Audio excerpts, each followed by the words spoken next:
صل على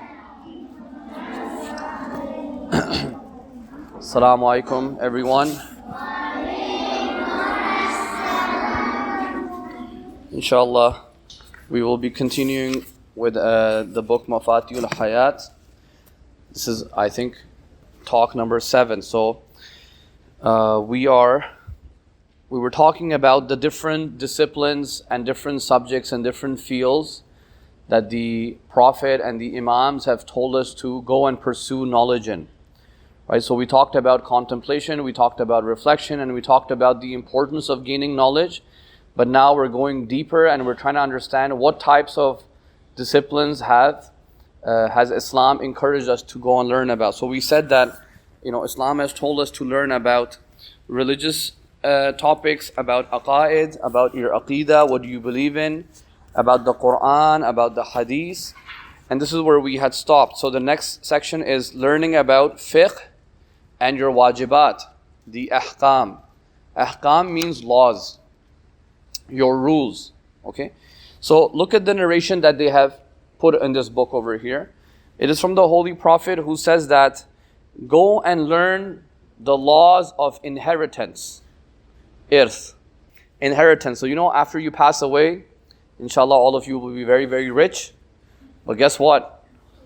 Your children and your family members are going to be fighting over your money. So the Prophet is saying, go and learn the rules of inheritance, because there will come a time where people will need to know the rulings, and they will not be able to find anyone who can decide and basically make a judgment on who deserves how much amount in inheritance.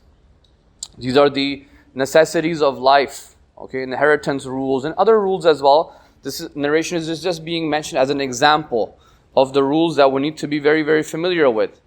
Irth and khums and zakat and also salat and hajj and all of these things that are part of our life. Okay, we need to know the rulings of these discussions. Okay. Another narration, he says that go and learn if you want to go into business. So entrepreneurs, all the entrepreneurs that are in the school, before you go and start doing your entrepreneurship, go and learn the rulings of buying and selling. Okay, so I don't know if you guys know, but buying and selling in Islam, which is called Kitabul Bay'. Bay' means transactional laws. There's a whole book about how to sell and buy things. Some things you cannot sell actually. Some things don't have any ownership value. Okay? So you can't just buy anything and you cannot just sell anything either. There's a very complicated rulings about this in our books of law. So before you go into tijarat, before you go into business and entrepreneurship, you must know the rules that have to do with that, and then you go and you basically go into your business. This is the hadith from Imam Ali alayhi salam. This is the hadith from Imam Ali. Okay, so a man comes to him, he says, Ya Amir al-Mu'mineen, inni uridu tijara. I want to become an entrepreneur. Imam says, فَقِحْتَ فِي دِينِ اللَّهِ. Have you understood the rulings of Allah subhanahu wa ta'ala? He says, يَكُونُ بَعْدَ ذَلِكَ. Once I have set up my business, then I will go learn the rulings. And Imam says, وَيْحَكْ. وَيْحَكْ means woe upon you. He says, al-fiqh ثُمَّ الْمَتْجَرِ. Go and learn the fiqh, then go into your entrepreneurship. Learn the rulings first. Then you will go and be able to do your business first. فَإِنَّهُ مَنْ بَاعَ وَاشْتَرَى وَلَمْ يَسْأَلْ عَنْ حَرَامٍ وَلَا حَلَالٍ ارْتَطَمَ فِي الرِّبَى ثُمَّ ارْتَطَمَ. He says somebody who does not know the rulings of buying and selling, they will fall into some sort of haram, they will fall into riba, usury, interest, and other problematic things. So these things are very important. I'll give you an example. Back in the days when we didn't know, for example, blood. Nowadays you can buy and sell blood in the hospitals, because now they know that you can use blood. You know how they say, what is your blood type? Okay, why do they want to know that? Because if, God forbid, you come into an accident or there's a loss of blood, someone can give a blood donation and you can save your life, right? Back in the days when they didn't know you could do this, blood is najis, correct? A najis thing has no monetary value in Islamic law. So you cannot sell and buy this. So before they discovered that, hey, you can actually use blood to help people and you can give donations, in Islamic law, in the urf, in the customs, you could not buy and sell blood. Okay, you cannot buy and sell, you cannot do any business transactions with it.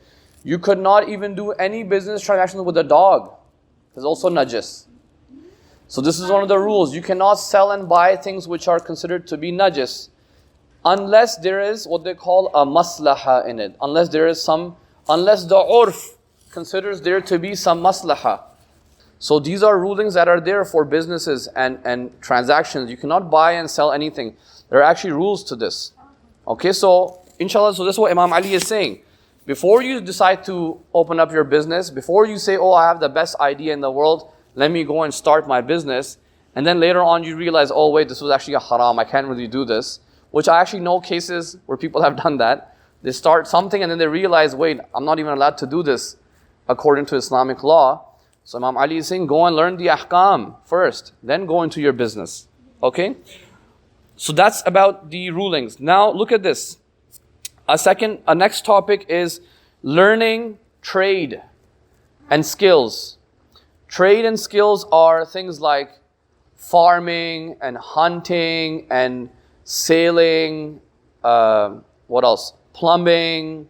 These are all trade and skills, correct? This school cannot operate without people who have the qualified skills. Just to change this one heater, you need someone who has the skills to do that. Teachers are also included in this. Teaching is a skill. So Imam Ali alayhi salam, he says that al-hirfa ma'al-iffa. Iffa, grade 6, 7. You guys all know what iffa means. What does it mean? Chastity. So Imam Ali is saying al-hirfa ma'al-iffa. Hirfa means learn the trades and the skills, but perform them with chastity, with self-control. That is better than min al-ghina ma'al fujur, than being super rich and just having money and all that, but you are committing sins with this. But this narration implies that it is important to learn the hirfa. Hirfa means a skill set, any skill set. Okay, so over here they have said that it is even recommended if you need to, if you, let's say you go on a business trip and you need to spend entire night awake doing business for your trade, for your risk, is okay, it is allowed to do that, okay? I'll end today with, actually there's only two things left, I'll just finish this off. Poetry. Poetry is over here written, but Ayatollah Jawadi's team has said poetry and hunar, they're all to be understood together, meaning artistic skills are very important to learn.